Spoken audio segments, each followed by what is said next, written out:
Hello there. Welcome to the Sleep Lab. Tonight, the world as you know it goes dark.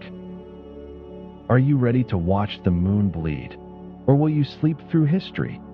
Here is exactly when your region faces the shadow. A haunting blood moon is about to swallow the sky, and a dead shadow is claiming the light until 2028.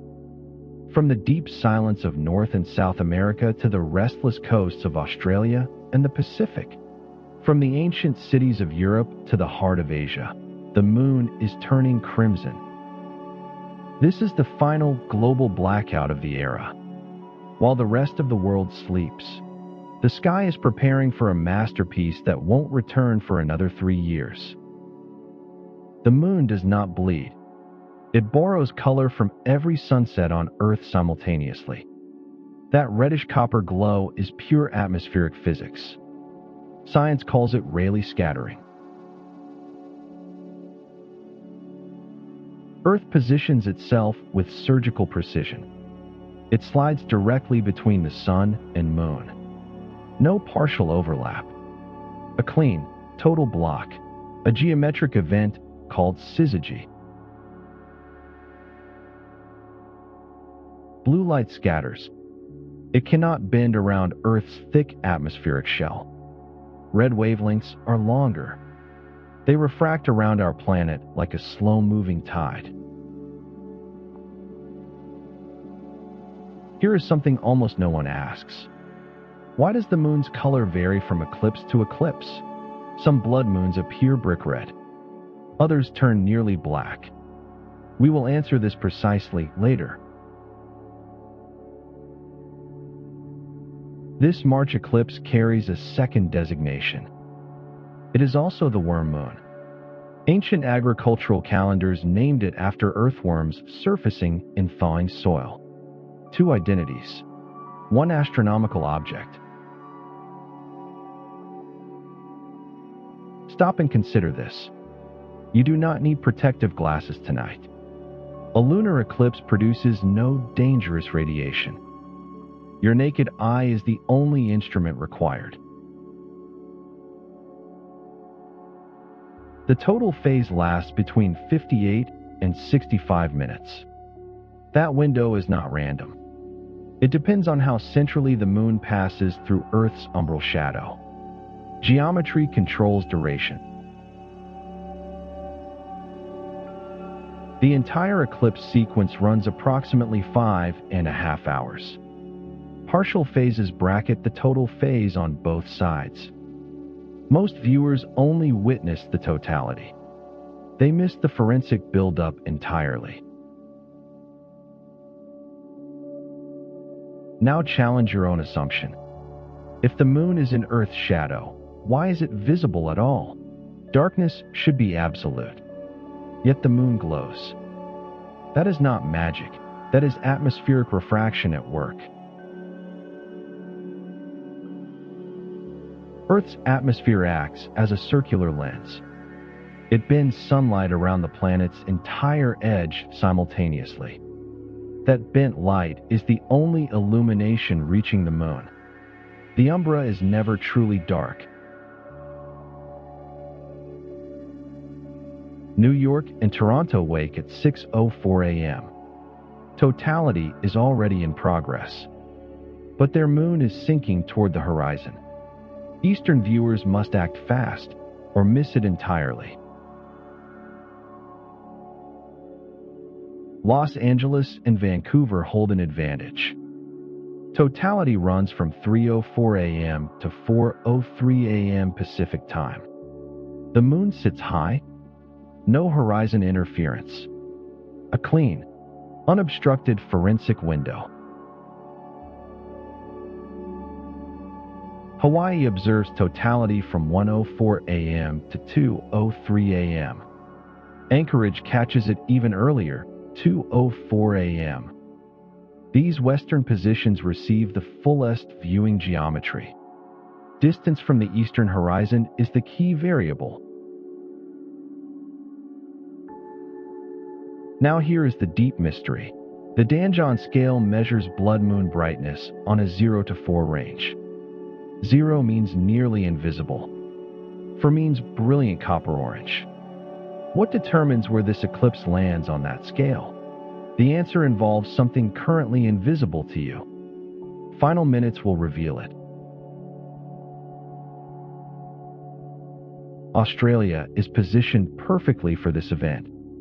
Perth observers see totality begin at 7:04 p.m. Sydney and Melbourne watch from 10:04 p.m. The entire continent catches the blood moon against a dark evening sky. Brisbane totality runs 9:04 p.m. to 10:02 p.m. Adelaide observers watch from 9:34 p.m. Darwin catches it at 8:34 p.m. Every Australian time zone receives a clean, uncompromised view. No moonset interruption anywhere on the continent. East Asia receives the eclipse as an evening event on March 3rd. Tokyo and Seoul see totality from 8:04 p.m. to 9:03 p.m.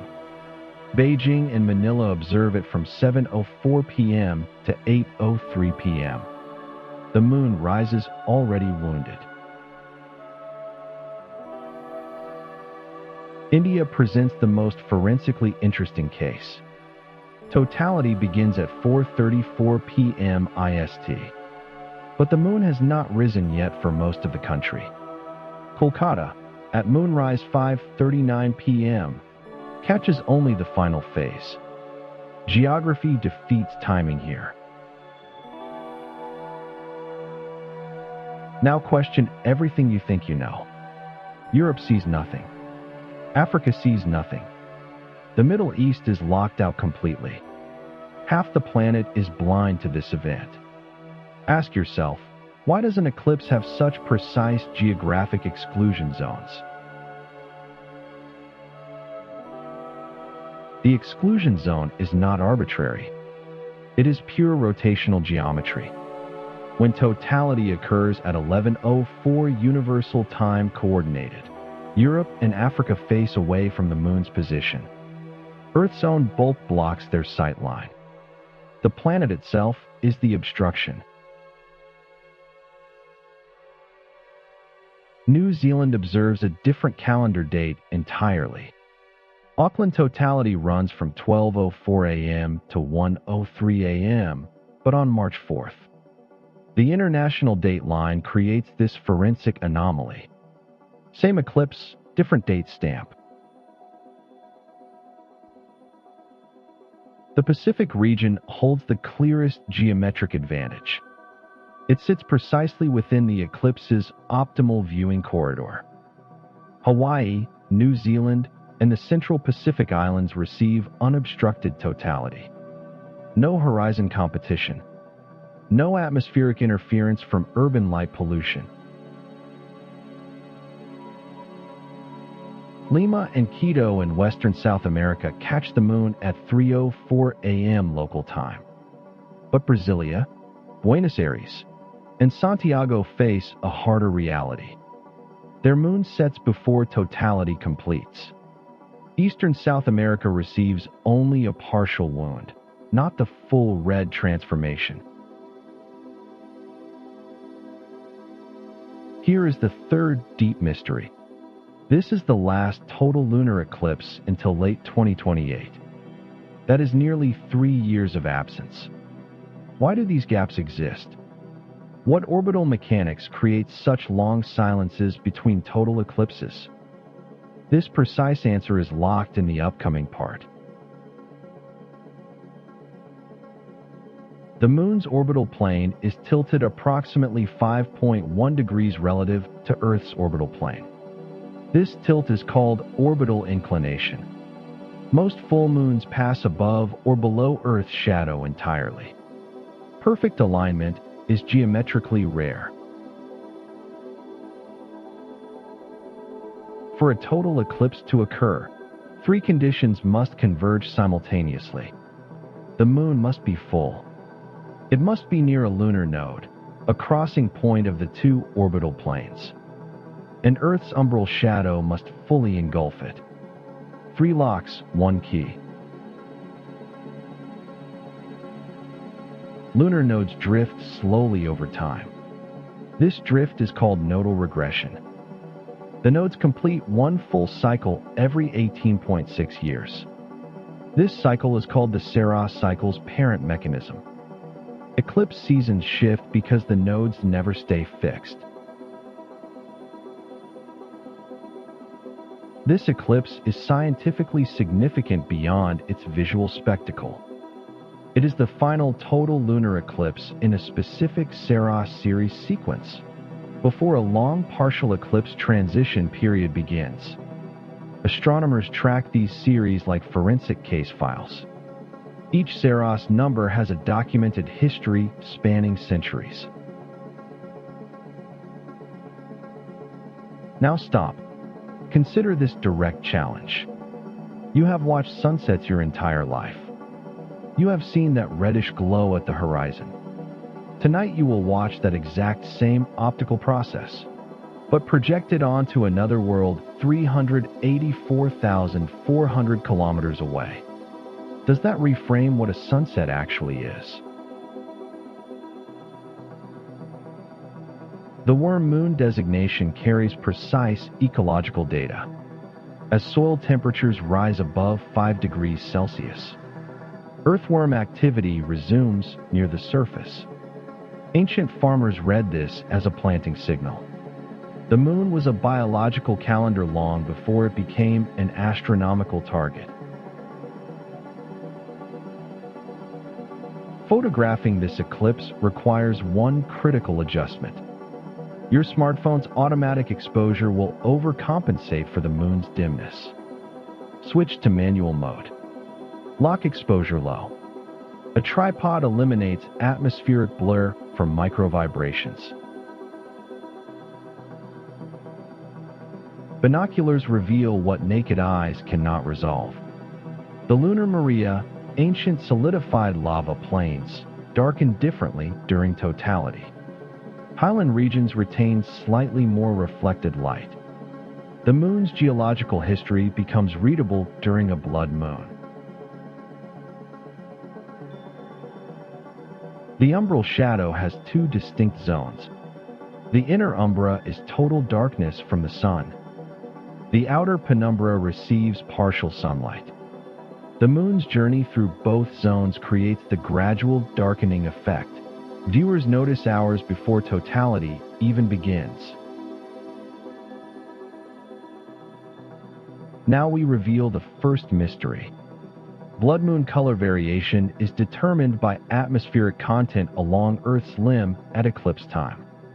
Heavy volcanic ash in the stratosphere absorbs more light. A volcanically active period produces darker, near-black eclipses. A clear stratosphere produces brilliant copper-orange totality. That brings us directly to the Danjon scale resolution. March 3, 2026 currently lacks major recent stratospheric volcanic loading. Atmospheric clarity indexes suggest a rating between L3 and L4. Expect a bright, deeply copper blood moon, not a dark or ambiguous one. Now it's the time to reveal the final mystery. Total lunar eclipses require near-perfect nodal alignment. After March 2026, the moon's nodal geometry shifts unfavorably. Upcoming full moons miss Earth's umbra entirely or clip only the penumbra. The orbital mathematics simply do not produce another total alignment until late 2028. Every region's timing now makes complete forensic sense. UTC 1104 marks totality's start. Convert outward in both directions, westward into the Americas, eastward into Asia and the Pacific. The eclipse is a fixed event in space. Human time zones simply describe different angles of observation toward the same shadow. 3 years separate this eclipse from the next total one. That gap is not long by astronomical standards. But within a human life, 3 years is a measurable loss. This specific geometric alignment, this worm moon, this rarely scattered copper light, will not repeat in this exact configuration ever again. If this pulled you into the shadow with us, please subscribe and share it with one person who needs to look up tonight. Science does not require belief. It only requires observation. This has been the Sleep Lab.